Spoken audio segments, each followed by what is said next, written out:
আসসালামু আলাইকুম সুধী। দূরে কাছে যে যেখানে বসে এই মুহূর্তে ভিডিওটা দেখছেন তাদের সবাইকে মাহফুজা কিচেন বিডিতে ওয়েলকাম।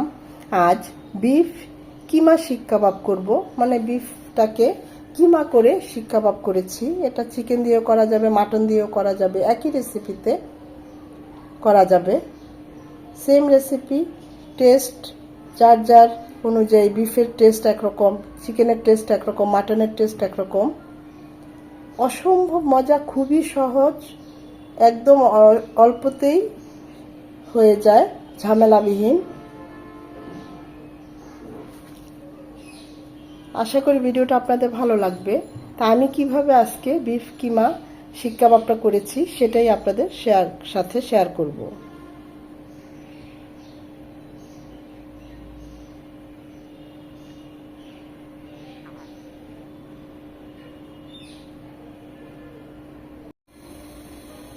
বিফ কিমা শিক কাবাব করার জন্য এখানে আমি বিফ নিয়েছি, এরকম ছোট ছোট করে কেটে নিয়েছি ব্লেন্ডারের সুবিধার্থে।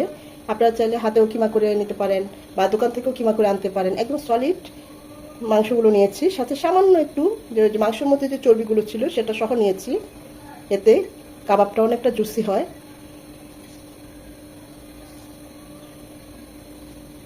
আমি এখানে 500 গ্রাম বিফ নিয়েছি। এখন এগুলোকে ব্লেন্ডারে কিমা করে নেব।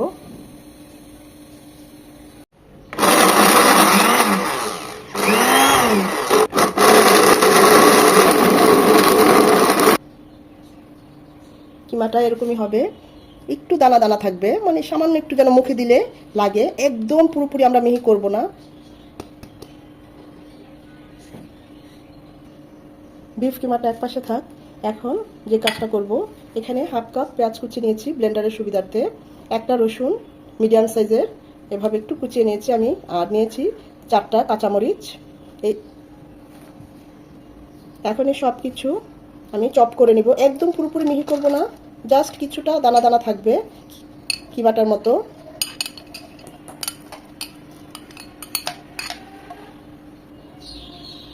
সেই সাথে দিয়ে দিব 1 মুঠ ধনেপাতা, আর হাতে লাগানো বারান্দায় পুদিনা পাতা 1 মুঠের মতো। হাতের কাছে থাকলে অবশ্যই দিবেন, কারণ পুদিনা পাতার ফ্লেভারটা খুবই স্ট্রং হয়, এই কিমা কাবাবে খুব ভালো যায়।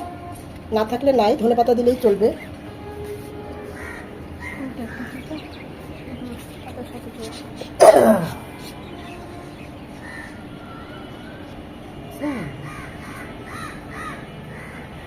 পুদিনা পাতা, ধনে পাতা, পেঁয়াজ, রসুন, কাঁচামরিচ ব্লেন্ডারে চপ করে নেওয়ার পর এরকম হয়েছে।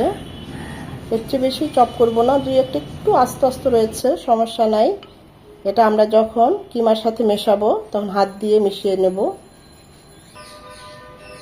এখানে কোনো অবস্থায় পানি থাকা চলবে না, কোনো রকমের পানি না। প্রয়োজনে পেঁয়াজ কুচি সব কিছু একদম চিপে রসটা বের করে তারপর কিমা এরকম চপটা করবেন।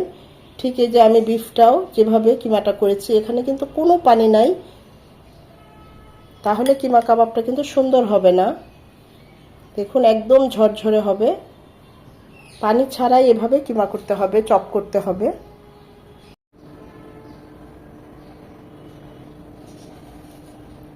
কিমা বিফ কিমাতে আমরা যে চপ করে নিয়েছি পুদিনা পাতা, ধনে পাতা, কাঁচামরিচ, পেঁয়াজ, রসুন এসব দিয়ে দিচ্ছি।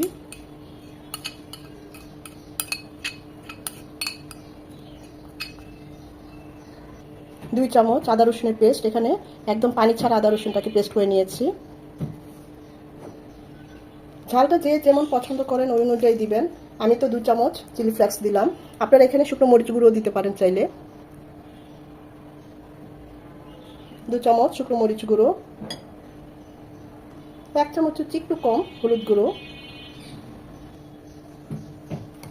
1.5 চামচ ভাজা জিরে গুঁড়ো, কুচো করে 1 চামচ গরম মশলা গুঁড়ো, 1 চামচ কালো গোলমরিচ গুঁড়ো,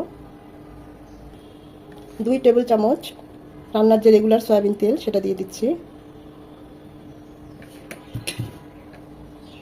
1 টেবিল চামচ গাওয়া ঘি, 1 চামচের একটু কম বেকিং সোডা, এটা শিক কাবাবটাকে একদম সফট করে দিবে।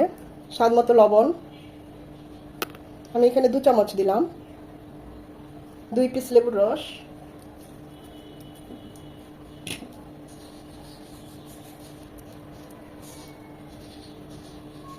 এখন এই সব কিছু হাত দিয়ে ভালোভাবে মিশিয়ে নেব।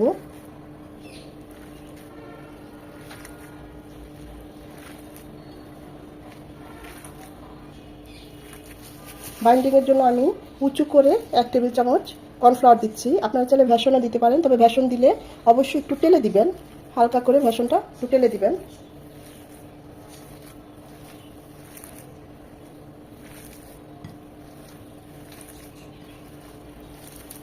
আর যদি কর্নফ্লাওয়ার বেসন কোনোটাই না দেন তাহলে 2 পিস পাউরুটি দিয়ে দিতে পারেন। তো পাউরুটিটা যখন দিবেন, মাংসটা যখন আমরা ব্লেন্ড করেছি, কিমা করেছি, ওই পর্যায়ে পাউরুটিটা একসাথে ব্লেন্ড করে দিবেন, তাহলে খুব ভালোভাবে মিশে যাবে কিমার সাথে। সবশেষে 1/2 চামচ জয়ফল জয়িত্রী গুঁড়ো দিয়ে দিচ্ছি। এটা আমি দিলাম, আপনারা চাইলে স্কিপ করতে পারেন, তবে দিলে কাবাবে টেস্ট এবং ফ্লেভার খুব ভালো আসে। খুব ভালোভাবে সব কিছুর সাথে বিফটাকে এভাবে মিশিয়ে নিতে হবে। এটা যত ভালো মিশাবেন আমাদের বিফ শিক কাবাবটা তত ভালো টেস্ট হবে। আপনারা হয়তো দেখে বুঝতে পারছেন আমি কিভাবে মিশাচ্ছি। 4 থেকে 5 মিনিট খুব ভালোভাবে এভাবে মিশিয়ে নিতে হবে। আর এই কাজটা হাত দিয়ে করলেই ভালো হয়। এরপর যাই লবণ ঝাল সব কিছু টেস্ট করে নিতে পারেন। এটা মাখাতে আমার 7 থেকে 8 মিনিট সময় লেগেছে। আপনারা ওইভাবেই করবেন। দেখুন এই স্ট্রাকচারটা এরকম হবে, একদম স্মুথ। বিফের সাথে সমস্ত মশলা সব কিছু এভাবে একদম স্মুথলি মিশে যাবে, যেন কাবাবটা, যে কোনো কাবাব মুখে দিলেই যেন মিলিয়ে যায়। এটাই হচ্ছে কাবাব, সেটা চিকেন হোক, বিফ হোক, যাই হোক। এটাকে মিনিমাম আমি 1 ঘন্টা রেস্টে রাখবো। আর যদি হাতে সময় না থাকে অবশ্যই 30 মিনিট হলেও রাখবেন। এটা আমি 1 ঘন্টার জন্য রেস্টে রেখে দিচ্ছি।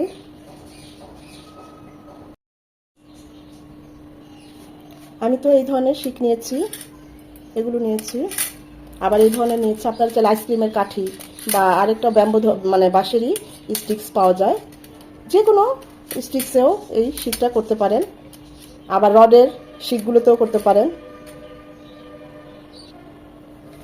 এখন পরিমাণ অনুযায়ী, মানে 1 মুঠ, আপনি যতটা শিকটা বড় করতে চান ওই অনুযায়ী আপনি কিমাটা নেবেন।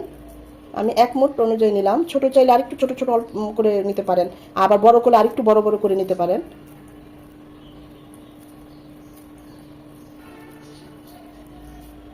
চাইলে সামান্য একটু হাতে তেল ব্রাশ করে নিতে পারেন বা একটু পানি রাখতে পারেন। যার যেমন ইচ্ছা, যার যেমন সাইজ ওই অনুযায়ী শিকটা বানিয়ে নেবেন। যেহেতু আমি চুলায় তাওয়ায় এই শিকগুলো ভাজবো, ওই ভাজার সুবিধার্থে আমি শিক সহ দেবো না, কারণ শিকগুলো অনেক বড় বড়, এরকম এক সাইড এরকম পুরোপুরি যায় না, এরকম অর্ধেকটা থাকে। তো তাই আমি শিক থেকে কাবাবগুলো খুলে নেব। আপনাদের দেখানোর সুবিধার্থে আমি দেখাচ্ছি কিভাবে আমি কাজটা করব। এভাবে চেপে চেপে চেপে চেপে বড় করবেন। একদম পাতলা করতে চাইলে আর অনেক বড় হবে, কিন্তু আমি খুব বেশি পাতলা করব না।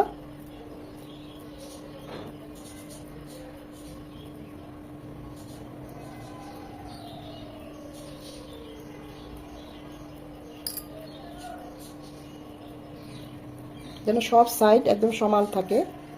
আপনারা হয়তো দেখে বুঝতে পারছেন। আমি এতটুকুই বড় রাখবো, তারপর আলদোভাবে শিকটাকে এভাবে কাবাব থেকে খুলে নেব। এইভাবে আমি বাকি শিকগুলো বানিয়ে নেব।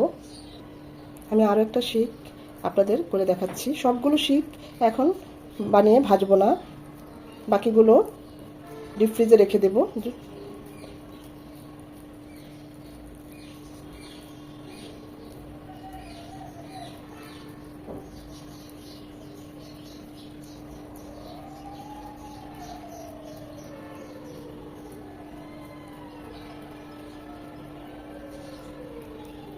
বাস হয়ে গেল আমাদের আরও একটা শিক কাবাব রেডি। এখন আমরা এই শিক কাবাবগুলো ভাজতে চুলায় চলে যাব। যাদের প্যান বা তাওয়া বড় তারা শিক সহ রাখতে পারবেন, ভাজতে পারবেন কাবাবগুলো। দেখুন আমারটা হবে না, এরকম উঁচু থাকবে, তাই আমি এই শিকটা থেকে খুলে নিচ্ছি ভাজার সুবিধার্থে। খুবই সামান্য তেলে আমরা এই শিক কাবাবগুলো ভাজবো, কারণ আমরা কাবাব যখন ম্যারিনেশন করেছি তখন কিন্তু আমরা এখানে তেল দিয়েছি, ঘি দিয়েছি, তাই এখন খুবই সামান্য তেলে আমাদের, আবার প্রয়োজনে ননস্টিকের তেল আরও না দিয়েও ভাজতে পারেন, সেটাও ভালো হয়। চুলার হিট মিডিয়াম টু লো হিটে থাকবে, কারণ আমাদের কিমা কিন্তু বিফ কিমাগুলো কাঁচা ছিল, তাই তা নাহলে কালার চলে আসবে ঠিকই, ভিতরটা সুন্দর হবে না। আর দেওয়া যাবে না, বাকিগুলো পরে ভাজবো। সাথে সাথে উল্টিয়ে দেবো না, মিনিমাম 4 থেকে 5 মিনিট পর এটাকে মুভ করব। খুবই আস্তে আস্তে নাড়তে হবে, ভেঙে যেতে পারে। এক পাশটা এরকম হয়ে গেলে অপর পাশটাও 4 থেকে 5 মিনিট এভাবে কুক করে নেব। চুলার হিট মিডিয়াম।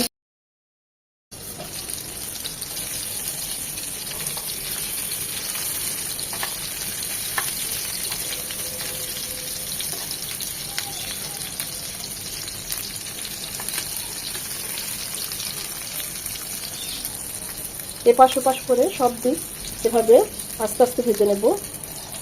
মাশাআল্লাহ, এত সুন্দর সুগন্ধ বের হয়েছে না।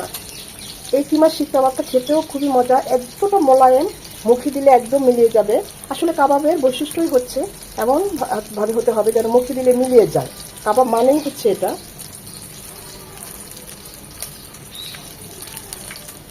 মাশাআল্লাহ, কালারটা কত সুন্দর এসেছে দেখুন। এইভাবে উল্টিয়ে পাল্টিয়ে নেড়ে চেড়ে শিকগুলোকে আমরা কুক করে নেব। যারা শিক কাবাব বানাতে ভয় পান, এই রেসিপি ফলো করে একবার বানাবেন, দেখবেন খুবই সহজ। যে কেউ এই রেসিপিতে এরকম শিক কাবাবটা বানিয়ে নিতে পারবেন। আর টেস্টের কথা কি বলবো, অসম্ভব মজার আমাদের এই কাবাবগুলো হয়ে গিয়েছে। মাশাআল্লাহ,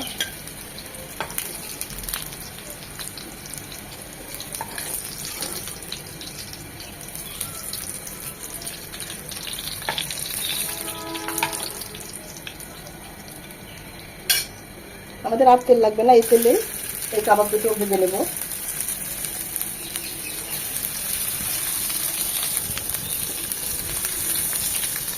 এই কাবাবটা ভাজতে তেল একদমই দরকার খুব হয় না, খুবই সামান্য 1 থেকে 2 চামচ তেল হলেই হয়ে যায়।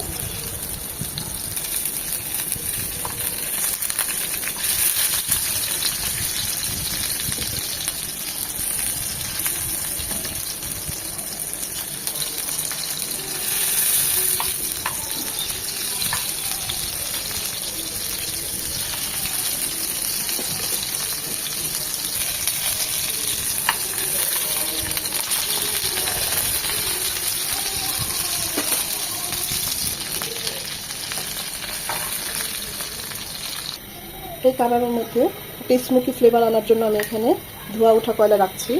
দিয়ে দিচ্ছি সামান্য একটু তেল, সাথে সাথে ঢেকে দেবো যেন ধোয়াটা পুরো কাবাবে মিশে যায়, স্মোকি ফ্লেভারটা চলে আসে। 4 থেকে 5 মিনিট এটা রেখে দেবো। খুব সুন্দর একটা স্মোকি ফ্লেভার এই কাবাবে ক্রিয়েট হবে। আমরা যে রেস্টুরেন্টে শিক কাবাব খেয়ে থাকি, স্মোকি ফ্লেভার পেয়ে থাকি এই কয়লাটার কারণে। হাতের কাছে থাকলে দিবেন, না থাকলে নাই, তো দিলে স্মোকি ফ্লেভারটা খুব ভালো আসে। অসম্ভব মজার এই কিমা শিক কাবাবগুলো যারা খেয়েছেন তারা তো জানেনই, আর যারা এখন নতুন, এখনও এভাবে ট্রাই করেন না, আমি বলবো একবার হলেও ট্রাই করবেন। এটা যে কেউ ঘরেই তৈরি করে ফেলতে পারেন। অসম্ভব মজার, অনেকটাই গরম। এর ফ্লেভারের কথা কি বলবো, পুরো ঘর ছেয়ে গেছে। আর শিক কাবাব তো পছন্দ করে না এমন কোনো পার্সন নেই বললেই চলে। তার মধ্যে যদি হয় গরুর শিক কাবাব, গরুর মাংসের শিক কাবাব, তাহলে তার কোনো কথাই নেই। আমার তো খুবই পছন্দ, বাচ্চাদের, পরিবারের সবাই খুব পছন্দ করে। এই কিমা শিক কাবাবটা খুবই সহজ, অল্প সময়ে ঝটপটে হয়ে যায়, খেতে তো অসাধারণ মজা। ভিডিওটা ভালো লেগে থাকলে অবশ্যই একটা লাইক দিবেন, কারণ এই লাইকটা পরবর্তী ভিডিও করতে আমাকে উৎসাহিত করে, সাহায্য করে। আর যদি ভিডিওটা ভালো লেগে থাকে এভাবে ট্রাই করে কমেন্ট করে আমাকে জানাবেন কেমন হয়েছে। সময় নিয়ে যারা এতক্ষণে ভিডিওটা দেখেছেন তাদের সবাইকে অসংখ্য ধন্যবাদ। একটা শিক আপনাদেরকে দেখে, এখনো অনেকটাই গরম। মাশাআল্লাহ, দেখুন ভিতরে বাইরে সব দিকে হয়ে গিয়েছে। অসম্ভব মজার, অসম্ভব, যেমন জুসি তেমন সব কুক হয়ে গিয়েছে,